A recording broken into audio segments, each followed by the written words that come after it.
commercial for the kids. Well, you're much older than everyone in the I'm 35. Before my time, sure. All right. So American Express was actually formed in 1850. So a lot of people think that they were the first credit card or charge card, but they were not. Back then, they were in a different business altogether. They were in deliveries. They were competing with the Postal Service. And they were also specializing in money orders and in traveler's checks. But they are number one in something that is related to credit cards. Do you know what that is? No. Come on, you're thinking on your feet, Scott. I would guess most breaches? No. They were the first ones to come out with the plastic credit card. Prior to that, it was cardboard. Like the old library cards. Can you imagine? Easy to cut up, I guess. Yeah, I guess. Right? So anyway, we have a very, very special guest with us today, Paul Oster. And Paul Oster is the consumer credit advocate and FICO pro, and he is considered the nation's credit repairman.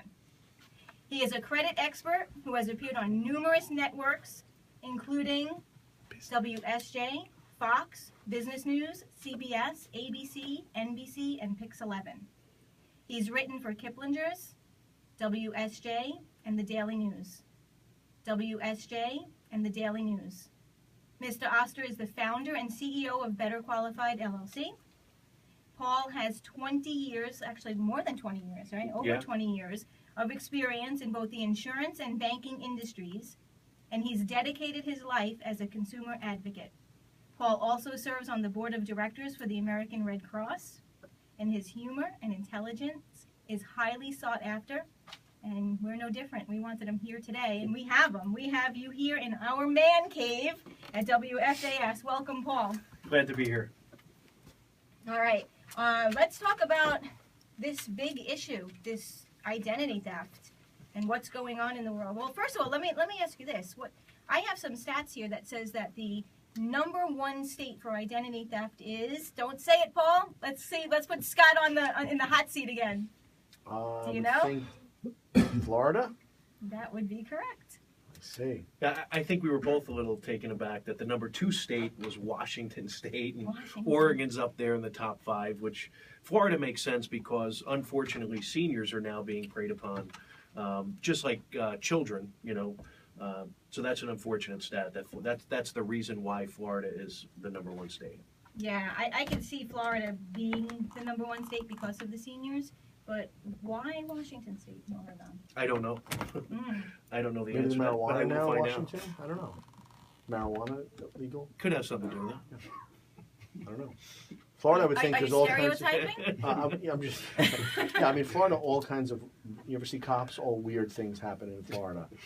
It's a known, wacky place. All right, we're No pun intended. we're not on that subject today, Scott. We're talking about identity theft, and 17.6 million Americans were victims of identity theft in 2014, according to government stats.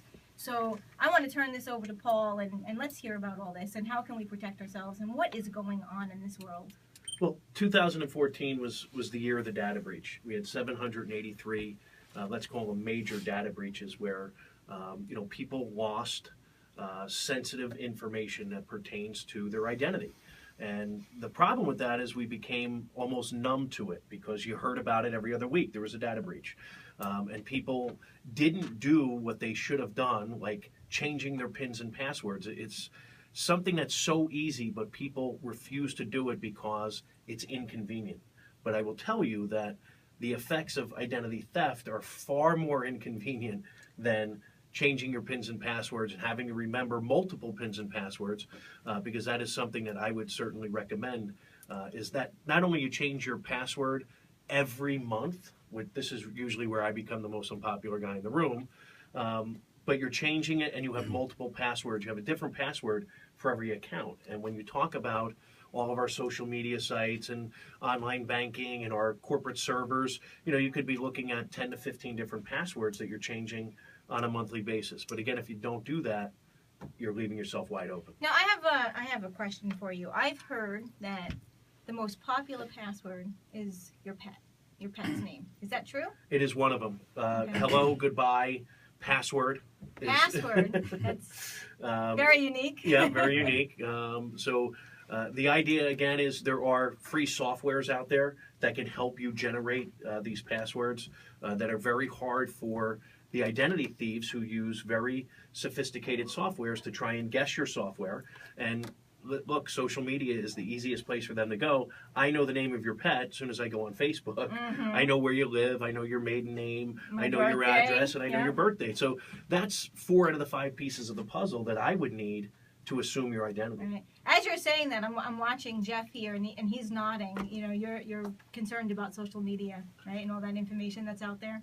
Sure, it is a lot to be out there, and even if you have a protected page, you can still view a lot of someone's personal information on that page. So the highest privacy settings on Facebook are so, encrypted. You really don't know how to figure that out when you were actually trying to protect yourself. So, I actually Googled a few times how do you protect yourself on Facebook, and I view myself as a non-friend. I still see all my stuff.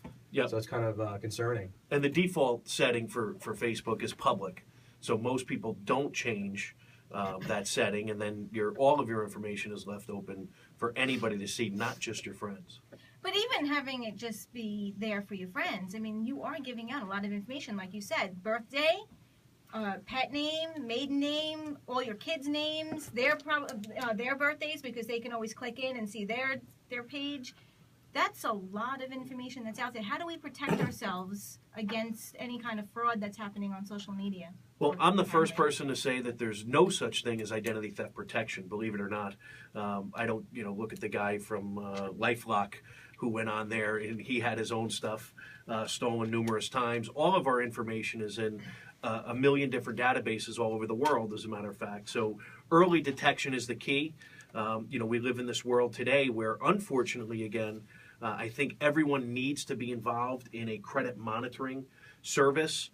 You should sign up. All of your financial institutions now offer account alerts. So you can set different filters that would allow you to be alerted if someone were to try and open a new account or exceeded a spending limit or something like that. So go ahead and take advantage of certainly the credit monitoring and the services that your financial institutions offer. We're going to come right back to you on that. If you are a caller and you'd like to jump in on this discussion, please give us a call at 914-693-5700. Again, that's 914-693-5700. We're just going to go to a break, and we'll come back right back to you, Paul. Great. At the last moment, doesn't that make you really frustrated? Nice job, That Paul. won't happen at Movement Mortgage, where your entire Still, loan there's process is 15 designed people to here watching on from getting your loan approved Meerkat quickly. and half a dozen on Periscope.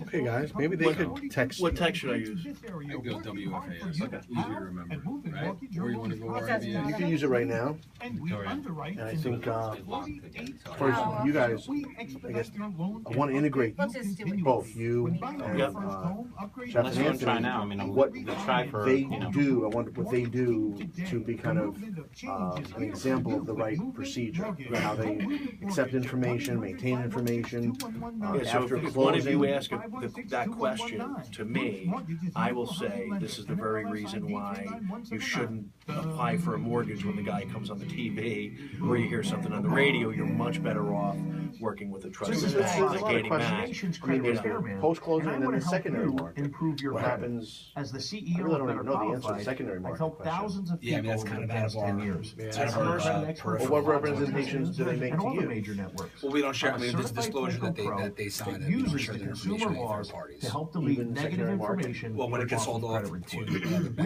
different story. I elimination mean, that's another program disclosure that that they sign, saying focuses that on they the can laws actually have it sold surrounding as disclosures, I mean, collections, yes, I judgments, understand, and but there's nothing they can charge-offs. do about it. You No, could be I mean, it's entitled gonna to get sold off from the bank and they're $1,000 gonna per collect payments. violation. Call now for your free credit consultation. Wow. So you're going to throw it to them? 888-533-8138. Yes, I'm gonna, So we're going to come back. That number and then I'm again, gonna send it I'm to gonna, you. right, and and ask them to introduce themselves. 8138, or and visit us